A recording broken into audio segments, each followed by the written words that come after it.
Party ने मध्य प्रदेश विधानसभा चुनावों के लिए जो दूसरी लिस्ट जारी की है उसमें 7 मेंबर ऑफ पार्लियामेंट को टिकट दिया गया, जिसमें कि 3 केंद्रीय मंत्री भी हैं। उस पर कटाक्ष करते हुए छत्तीसगढ़ के मुख्यमंत्री भूपेश बघेल का कहना है कि भारतीय जनता पार्टी ने जिस तरह से मैदान में उतारा है अपने मंत्रियों को और एमपीज को, तो इससे ये साफ हो गया है भारतीय जनता पार्टी ये मान गई है कि वो मध्य प्रदेश में चुनाव हारने जा रही है। देखिए, बाकी भूपेश जी का बयान है, मैं तो इतना सिर्फ देख रहा हूं, ऐसा हमने भाजपा में, हाल की भाजपा में इससे पूर्व कभी देखा था क्या? शायद नहीं। आपका रिकॉर्ड भी तस्दीक करेगा इस बात की। जब इस पैमाने पर आपको मंत्रियों और सांसदों को उतारना पड़े तो फिर आप ये नहीं कह सकते कि all is well with your state unit, यानी कि कुछ ऐसा है जो आपसे संभाल नहीं रहा।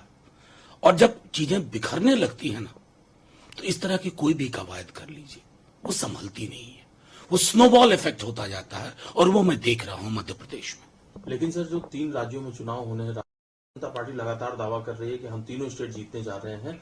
प्रहलाद जोशी जी का कहना है कि जिस तरह से राहुल गांधी के बयान आ रहे हैं उसको देख करके तो ये लगता है कि वो घबराए हुए हैं और हम डेफिनेटली तीनों स्टेट जीतेंगे। तो चुनाव के नतीजे बता देंगे ना। चुनाव के नतीजों से पूर्व कोई भी आकलन, ये तो कर्नाटक में भी जीत रहे थे, बिहार में तो 15 में कह रहे थे कि 3/4 बहुमत से जीत रहे हैं। तो जाहिर है जनता के विवेक पे चीजों को छोड़िए। अभी हम बात कर रहे हैं कि जिस तरह की आपके यहाँ से जिस प्रकार की चीजें हो रही हैं कि अचानक में किसी को कहा तुम चुनाव लड़ो, वो कहता है कि मुझे तो पता ही नहीं था, वो एक मंत्री हुआ करते हैं, उनकी नाराजगी बताई जाती है, वगैरह वगैरह। अभी चर्चा का मुख्य बिंदु ये है, ना कि आउटकम क्या होगा इलेक्शन का। वो तो हवा जब चल पड़ती है ना, किसी के रोके नहीं रुकती है। सर, एक बयान कहना है कि ये धरती भगवान राम की है। उन्होंने बहुत सारी चीजों का हवाला दिया, वेदों का हवाला दिया, और उनका ये कहना है कि जो लोग सनातन को गालियां दे रहे हैं उनको आने वाले समय में उनको नहीं, वो घोस्ट देख रहे हैं, सपना देख रहे हैं। वो जो राम की परिकल्पना है ना, वो मर्यादा पुरुषोत्तम है, वो गांधी के राम है। फर्क है बड़ा आदित्यनाथ जी के राम में और गांधी के राम में, अपने अपने राम। और जो राम की संकल्पना है ना, वो जब वसुधैव कुटुंबकम कहती है, तो विदेश में कुटुंबों के बीच में ये व्यवहार हो और देश में कुटुंबों के बीच में आग लगाई जाए, वो प्रभु श्री राम की परिकल्पना नहीं है। नंबर 1। नंबर 2, मैं तो अभी पूछूंगा आदित्यनाथ जी से, सीवर में उतरने वाले की जाति एक ही क्यों होती है आदित्यनाथ जी? ये क्यों नहीं बदलती है? कौन सा सनातन इसके पक्ष में खड़ा होगा? क्या जातिगत ऊंच कुल नीच कुल की परिकल्पना सही है? क्या प्रतिनिधित्व को नकार देना एक बड़ी आबादी के, चाहे दलित हो या अत्यंत पिछड़े वर्ग हो, ये कौन से सनातन की व्यवस्था में आता है? तो एक बार कागज दुरुस्त करिए, पढ़िए, फिर बात करिए। चीफ मिनिस्टर हैं आप। सर, एक बार फिर से टीनेजर्स की हत्या और उनके शव मिलने के बाद से एक बार फिर से वहां पर हिंसा फैल उठी है। रोंगटे खड़े हो जाते हैं, यकीन मानिए। भाजपा की सरकार वहां नकारा साबित हो रही है। ये मेरे लिए भी ताली बजाने का वक्त नहीं है। मैं खुश नहीं हूं, हम में से कोई खुश नहीं है। ये क्या बना कर रख दिया हमने? दुनिया भर की चीजों के लिए प्रधानमंत्री जी को फुर्सत, मणिपुर के लिए नहीं। क्या हम वहां के नागरिक हमारे नागरिक नहीं है? क्या वो 4 शब्द संवेदना के नहीं सुनना चाहते? आज का दौर याद करेगा, हमने इस देश में मणिपुर होते देखा और चुप रहे। जब कोई बोलने की कोशिश करता, आप व्हाट अबाउट नहीं करते हो। पहले ऐसा हुआ था, अरे साहब अभी हो रहा है, लोग मारे जा रहे हैं, हमारे नागरिक, हमारे बच्चे हैं, क्या संदेश दे रहे हैं हम उनको? विचार तो होना चाहिए ना। सर, लेकिन इसमें एक मैं सवाल, तमाम राजनीति को छोड़िए, चूक आखिरकार उस स्टेट में कहां हो रही है? मैं सीधे तौर पे बताता हूं, उस स्टेट में आपको यह तय करना होगा। क्या आप कभी सोचा था कि 2 फोर्स एक दूसरे के खिलाफ एफआईआर कर रही हैं?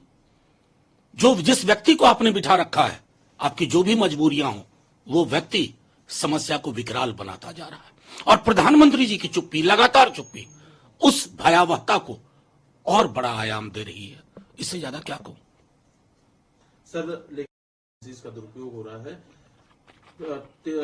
तेलुगु देशम पार्टी के मुखिया चंद्रबाबू नायडू जेल में है। उनको लेकर के जो आरोप लगाए गए हैं, जो स्कैम के आरोप हैं, उनकी पार्टी के लोग राष्ट्रपति जी से भी मिले और उनका ये कहना है कि गलत तरीके से उनके नेता को जेल में डाला गया है। आपका क्या कहना है? मैं तो सीधे कह रहा हूं कि एक नई परिपाटी विकसित हुई है कि पॉलिटिकल लड़ाई आप एजेंसीज के माध्यम से लड़ो।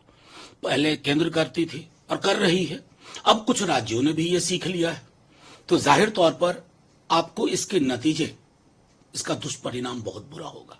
कल को जब सरकार बदलेगी, कोई दूसरी सरकार केंद्र में होगी या अलग अलग राज्यों में, वो इसी व्यवस्था को अगर चालू रखे, क्योंकि एक बार आपने इन एजेंसी से इतना बड़ा कॉम्प्रोमाइज करवा दिया, इनकी कार्यशैली इतनी जल्दी बदलेगी नहीं। दुख हमें तब भी होगा, लेकिन हम ये कहेंगे ये परिपाटी किसने बना दी भाई? लोग जानते हैं कि आज बोला, आज दस्तक होगा, कल बीजेपी में शामिल हो जाऊंगा, सारे दस्तक खत्म हो जाएंगे। ये एक फॉर्मूला सा बन गया। सर, एक मुद्दा है ये हो रहा है कि कॉमन कैंडिडेट खड़े किए जाए जो सीट्स है उन पे, लेकिन पंजाब के नेताओं की तरफ से बार बार बयान आ रहा है, पंजाब कांग्रेस के नेताओं की तरफ से, कि 13 की 13 सीटों पर वो तैयारी कर रहे हैं और 13 की 13 सीटों पर वो लड़ना चाहते हैं चुनाव। क्या कहना? नहीं, एक सेंट्रल आला कमान भी तो है कांग्रेस का ना, एक अध्यक्ष है, सोनिया जी है, राहुल जी है, एक पूरी कार्य समिति है, वो सब फैसला लेगी ना। हर स्टेट यूनिट अपना फुटप्रिंट बढ़ाना चाहती है, ऐसे ही बयान आम आदमी पार्टी की ओर से आते हैं, लेकिन बैठ के फैसला होगा, तय होगा, और जो कुछ होगा वो देश के लिए, देश के विकल्प के लिए एक बेहतर संदेश होगा। एक आखिरी सवाल है सर, भारत आरोप लगाए कनाडा के प्रधानमंत्री ने, और कल विदेश मंत्री जयशंकर साहब ने जिस तरह से जवाब दिया यूनाइटेड नेशन में, क्या कहना है सर आपका? देखिए, मेरा सीधे तौर पे कहना है, जयशंकर साहब ने करोड़ों हिंदुस्तानियों की तरफ से बोला और वो संदेश साफ जाना चाहिए। आपके दुविधा में आप ना रहें, टेरर जैसी चीजों पर दुरंगी रीति नहीं काम चलती है। My terror is different, your terror is different. No, अगर इस प्रकार की परिपाटी चलेगी ना, हम कभी भी एकजुट राय नहीं रख पाएंगे, जिसकी बेहद आवश्यकता है। मतलब ये संदेश तमाम पश्चिमी देशों तक जाना चाहिए, बिल्कुल जाना चाहिए, और गया भी है। देखिए, ये बीजेपी और कांग्रेस की वजह से चीजें नहीं बदलती हैं, ये नॉन निगोशिएबल्स हैं। हिंदुस्तान के पोजीशन का, इंडियन पोजीशन का नॉन निगोशिएबल पर आप हमारे साथ कुछ भी करने की कोशिश करो, इस पे कॉम्प्रोमाइज नहीं करेंगे। लंबा इतिहास है, बड़ा मुल्क है, और हमारी विरासत बहुत चौकस है।